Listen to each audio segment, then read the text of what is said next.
మంచిగా ప్రతిభని చాటిన వాళ్ళని పై లెవెల్కి పంపించే ఒక పీరియడ్ ఇది. సో దీన్ని ఎంతమంది సద్వినియోగపరచుకొని ఇందులో ఎంతమంది పైకి వచ్చారో మరి మాకు లిస్ట్ అయితే ఏమీ ఇవ్వలేదు. అయితే అందరికీ నేను ఒకటే కోరుకుంటున్నాను, ఇలాంటి అవకాశాలని అందరూ సద్వినియోగపరచుకోండి. ఎందుకనంటే ఈ టైం దాటితే మళ్ళీ మనం we cannot get back to that period.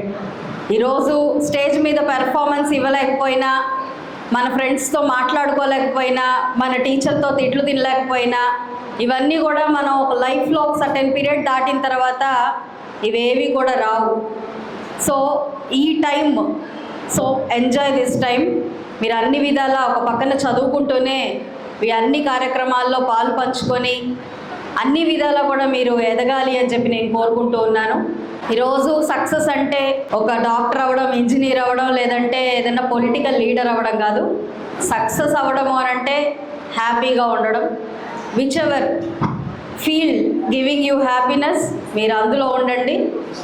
ఒకప్పటిలాగా మీకు రిస్ట్రిక్షన్స్, ఇదే చేయాలి, ఇదే చదవాలి, ఇలాగే ఉండాలి అనే సొసైటీ నుంచి దాటి మనం చాలా ముందుకు వచ్చాం. మనం ఏం చెయ్యాలి అని అనుకుంటున్నామో మనకు ఒక క్లారిటీ ఉంటే చాలు, కాస్త డిస్ట్రాక్షన్స్ లేకుండా ఉంటే చాలు. ఈరోజు మొత్తం సొసైటీ అంతా కూడా ఓపెన్ ప్లాట్ఫామ్ లాగా మనకి అన్ని విధాల సహాయ సహకారాలు అందించే విధంగా ఉంది.